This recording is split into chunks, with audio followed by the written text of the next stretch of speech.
दिल्ली में बीजेपी बनाएगी सरकार, इसको लेकर एक बहुत बड़ा सवाल है। बीजेपी की तरफ से बयान आया है कि वो चुनाव के लिए तैयार है।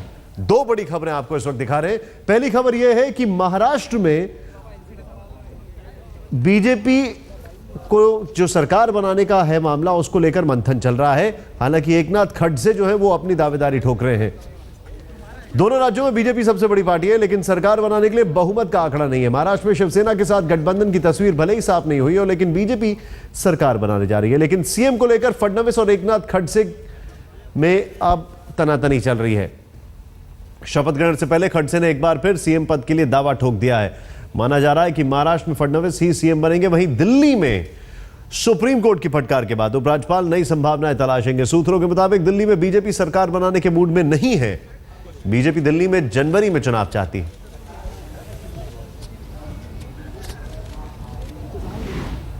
दिल्ली में सरकार को लेकर सस्पेंस बरकरार है। सुप्रीम कोर्ट ने उपराज्यपाल नजीब जंग से सरकार बनाने के लिए संभावनाएं तलाशने के निर्देश दिए। वहीं उपराज्यपाल के पाले में अब गेंद है कि आखिर वो बीजेपी को बड़ी पार्टी होने के नाते सरकार बनाने के लिए न्योता देते हैं या फिर नहीं। इस बीच बीजेपी में सरकार पर मंथन जारी है। सूत्रों के मुताबिक बीजेपी दिल्ली में मौजूदा हालात में सरकार नहीं बनाना चाहती। सूत्रों के मुताबिक बीजेपी चाहती है कि झारखंड, जम्मू कश्मीर के बाद दिल्ली में भी चुनाव हो। और यह भी कहा जा रहा है सूत्रों के मुताबिक बीजेपी जनवरी में दिल्ली में चुनाव चाहती है।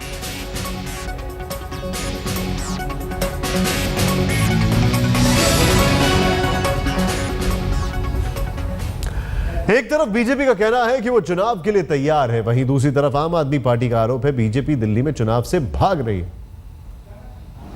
जहां तक बीजेपी का सवाल है, हम चुनाव के लिए तैयार हैं और कोई तोड़फोड़ करके सरकार बनाने का सवाल ही नहीं है।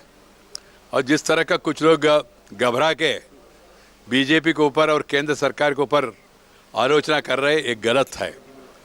जहां तक संविधान का सवाल है, संविधान में जो पद्धति है वो पद्धति के हिसाब से लेफ्टिनेंट गवर्नर को सरकार बनाने का स्थिति है नहीं, वो देखना चाहिए। उसके बाद वो अपना अंतिम रिपोर्ट देंगे। रिपोर्ट देने के बाद सरकार निर्णय करेंगे संविधान के अनुसार। और बीजेपी के ओर से कोई दबाव नहीं है चुनाव नहीं करो ऐसा। बीजेपी तैयार है, मगर चुनाव कब करना ये विषय लेफ्टिनेंट गवर्नर के रिपोर्ट के आधार पर केंद्र सरकार अपना निर्णय करेंगे, बाद में चुनाव होगा। और मेरा कहना यह है, बीजेपी क्यों संकोच करे। अभी चुनाव हो गए तो भी हमको पूर्ण बहुमत मिलने का संभावना है। सब इंडिकेशंस उस दिशा में है। आज जितनी फटकार सुप्रीम कोर्ट से सेंट्रल गवर्नमेंट को, एलजी साहब को, भारतीय जनता पार्टी को पड़ी है, मुझे लगता है अब अगर थोड़ी सी भी शर्म बाकी है इन लोगों के अंदर तो ये तुरंत विधानसभा दिल्ली की भंग करेंगे और दिल्ली के अंदर चुनाव कराएंगे। ये साफ जाहिर है कि दिल्ली में आज अगर चुनाव होते हैं तो बीजेपी बुरी तरह से हारेगी और आम आदमी पार्टी की अप्रत्याशित जीत होगी। उसका एक छोटा सा डेटा मैं देना चाहूँगा। आज सबसे ज़्यादा लोग दिल्ली में महंगाई से दुखी हैं, बिजली और पानी के बिलों से दुखी हैं। और जो हमने बिजली के रेट आधे किए थे, पानी 20,000 लीटर मुफ्त किया था, उससे 83% लोगों को दिल्ली में फ़ायदा हुआ था। जिन जिन लोगों के बिजली के बिल और पानी के बिल कम हुए थे, वो सारे लोग आम आदमी पार्टी को वोट देने के लिए तैयार बैठे हैं। ये बीजेपी भी समझती है, इसलिए बीजेपी चुनाव नहीं करा रही है अपने स्वार्थ के लिए, क्योंकि बीजेपी को पता है कि वो हारेगी। अपने स्वार्थ के लिए बीजेपी ने पूरी दिल्ली को गर्त में धकेल दिया है। सारी दिल्ली के अंदर आज त्राही त्राही मची हुई है। कोई काम नहीं हो रहा है क्योंकि सरकार ही नहीं है। हर चीज़ में महंगाई हो गई है। 45 रुपए किलो आलू बिक रहे हैं। महंगाई और भ्रष्टाचार से चारों तरफ त्रस्त है जनता। पूरे मामले पर आम आदमी पार्टी के नेता और सुप्रीम कोर्ट के वकील प्रशांत भूषण ने सुप्रीम कोर्ट से मांग की है कि वो दिल्ली विधानसभा को भंग कर दोबारा चुनाव कराने के निर्देश दें। आज एक कॉन्स्टिट्यूशन बेंच 5 जजों की खंडपीठ के सामने ये दिल्ली के असेंबली के डिसोल्यूशन का मामला लगा था, जहां आम आदमी पार्टी की याचिका कि जिसमें ये दलील दी गई थी कि असेंबली को डिसॉल्व करके दिल्ली में फिर से चुनाव कराए जाएं, जिससे कि एक चुनी हुई सरकार दिल्ली में आ सके, बजाय इस प्रेसिडेंट्स रूल को चलाने के। उसकी आज सुनवाई हुई। तो जैसे हर बार होता है, अब की बार भी केंद्र सरकार ने आज एक कोर्ट को राष्ट्रपति जी की एक चिट्ठी दिखाई, जिसमें ये बोला गया था कि राष्ट्रपति ने सहमति दे दी है राज्यपाल महोदय को कि वो दिल्ली में एक फिर से सरकार बनाने की कोशिश करें,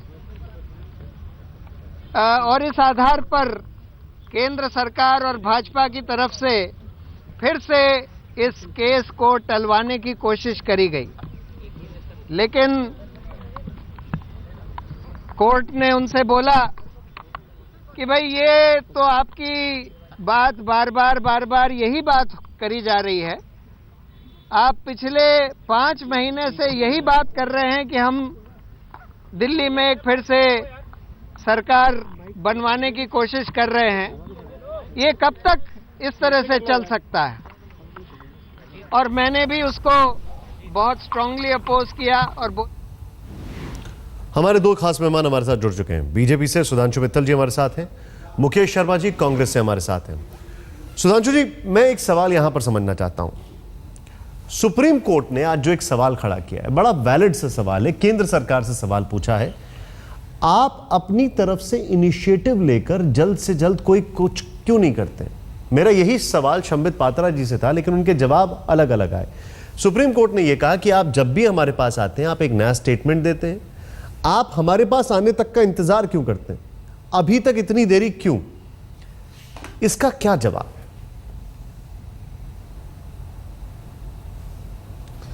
निशांत जी, पहली एक आपको कानूनी प्रावधान बतला देता हूं कि सुप्रीम कोर्ट ने क्या कहा। यह होता है जो ऑर्डर लिख के आता है कि आज तारीख हुई, आज सुनवाई हुई, फला फला उस सुनवाई में मौजूद थे, और कोर्ट ने उस सुनवाई के बारे में एक ऑर्डर दिया। अगर उस ऑर्डर में ये लिखा है तो फिर मैं उसकी जवाब दूं। अब वहां चर्चा के बीच में क्या क्या चीजें उठी कि उसकी जवाब देना जो है, ये शायद मैं आपको कोट करके बताऊं? कोर्ट की अवमानना होगी। तो इसलिए मैं आपको कोट करके थोड़ा सा कानून का सुनिए, थोड़ा सा मैं कानून जानता हूं, इसलिए मैं तो उसी बात। हाँ बिल्कुल, कोट करके बताइए। मैं आपको कोट करके बताता हूं। Every time just before a hearing the centre will come out with some statement but nothing happens. We have given enough time but nothing came out, unquote. ये सुप्रीम कोर्ट ने कहा। See you are again talking about observation. नहीं प्रशांत जी, देखिए निशांत जी, ये गलत बात आप कर रहे हैं। कोर्ट का ऑर्डर क्या है वो पढ़ के सुनाइए। सुप्रीम कोर्ट जो है, जो उनका मत होता है वो कोर्ट के ऑर्डर में लिखा होता है। उनके कोर्ट के ऑर्डर में क्या लिखा हुआ वो बताइए, तो उस पर चर्चा होनी चाहिए। कोर्ट अनकोर्ट जब आप कहते हैं तो अंदर एक जना बैठ के क्या कह रहा है और क्या सुन रहा है और प्रशांत भूषण क्या कह रहे हैं, ये सारी चीजें नहीं चलती हैं। कोर्ट जो है, कोर्ट चलता है, जो उनका ऑर्डर होता है उस पर चलता है। तो कृपया करके जब हम सुप्रीम कोर्ट के बारे में चर्चा करना चाहते हैं, उन्होंने क्या फैसला करा, क्या निर्देश दिए, निर्देश होते हैं क्या जो सुप्रीम कोर्ट में ये चर्चा होना अपने आप में पर्याप्त नहीं है? क्या ये चर्चा होना पर्याप्त नहीं? मुकेश जी, मैं आपके पास आ रहा हूं। क्या ये चर्चा होना पर्याप्त नहीं है कि केंद्र सरकार के लिए बकायदा उन्होंने कहा कि आप अपना इतना समय क्यों मांगते हैं? लेकिन सीधे चलते, मुकेश जी हमारे साथ हैं। मुकेश जी, आपकी टिप्पणी। आज जो कुछ भी सुप्रीम कोर्ट में हुआ, आप तो वहां पर मौजूद थे। देखिए, मेरा स्पष्ट रूप से कहना है, सुधांशु मित्तल जी को मैं सुन रहा था, इस वक्त कानून की वैधता और उसका सवाल नहीं है। सीधा सवाल ये है कि डॉक्टर हर्षवर्धन जी ने दिसंबर में कहा था कि हम अनैतिक तरीके से सरकार नहीं बनाएंगे, हमारे पास नंबर्स नहीं है। दिसंबर से आज तक कौन सा परिवर्तन हो गया है, ये जवाब भाजपा को, दिल्ली के और देश के लोगों को देना होगा। भारतीय जनता पार्टी केवल चुनाव को टालना चाहती है। मैं ये जानना चाहता हूं कि आखिर उपराज्यपाल के निमंत्रण का इंतजार क्यों हो रहा है। भारतीय जनता पार्टी स्वेच्छा से जाए उपराज्यपाल के पास और कहे कि हमारे पास नंबर नहीं है, इसलिए हम सरकार नहीं बना रहे। जिस भाजपा ने आज तक विधायक दल का नेता नहीं चुना, वो सरकार दिल्ली में कैसे बनाएंगे? राज्यपाल किसको निमंत्रण देंगे उपराज्यपाल महोदय? ये बहुत सवाल गंभीर है। और मैं एक बात जानना चाहता हूं मित्तल साहब से और भाजपा से कि अब नागपुर से या झंडेवालान से कोई काला जादू या कोई फार्मूला इनके पास आ गया है जिससे एकदम जादू मंत्र से मैजिक नंबर इनके पास आ जाएगा। अगर आ जाएगा तो खुलासा करें, और भाजपा को केवल सरकार बनाने के लिए उसी वक्त बुलाया जाना चाहिए जब नहीं। लेकिन मुकेश जी, आज वेंकैया नायडू ने ये बोल दिया है कि ये चुनाव के लिए तैयार है। मैं ये सरकार की तो बात ही नहीं कर रहे हैं वो। निशांत जी, मुझे जानने का अधिकार है कि आज क्यों बोला है। आज से 1 महीने पहले क्यों नहीं बोला? कौन सी परिवर्तन है दिसंबर के बाद?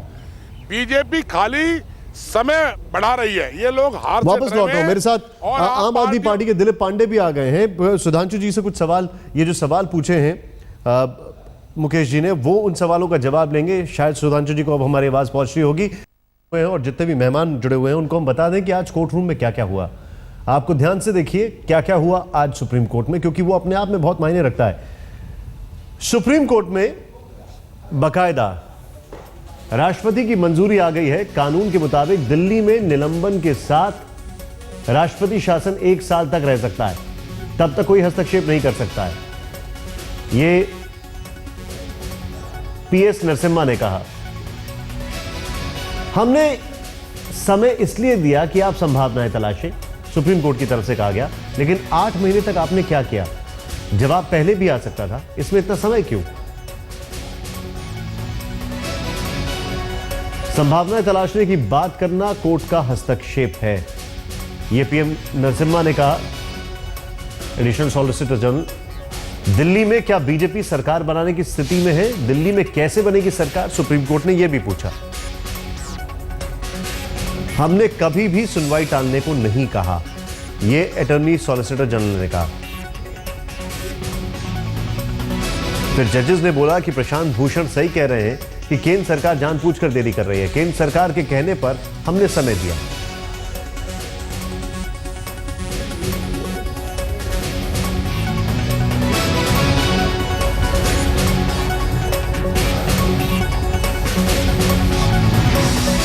नितिन गडकरी, उनका एक बयान, आइए देखते हैं।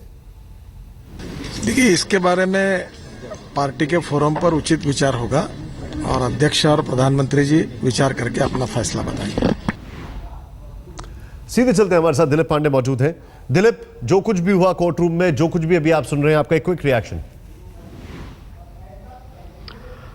इस पूरे प्रकरण में मुझे लग रहा है कि कांग्रेस जो है सुबह सोकर उठे मासूम बच्चे जैसा बर्ताव कर रही। कह रही ये क्या हुआ, सुबह हो गई क्या? मतलब आप गौर करें कि 17 अप्रैल को जब ज्वाइंट एफिडेविट फाइल की गई थी सुप्रीम कोर्ट में, तब से लेकर ऐसे तमाम वाकये आए, तमाम तारीखें पड़ी, जिसमें एक दिलीप का यहां पर फ्रेम ब्लैकआउट हो चुका है। हम वापस चलते हैं सुधांशु जी के पास। सुधांशु जी, एक क्विक रिएक्शन ये है, अभी का स्टेटस क्या है? आप चुनावों के लिए तैयार हैं?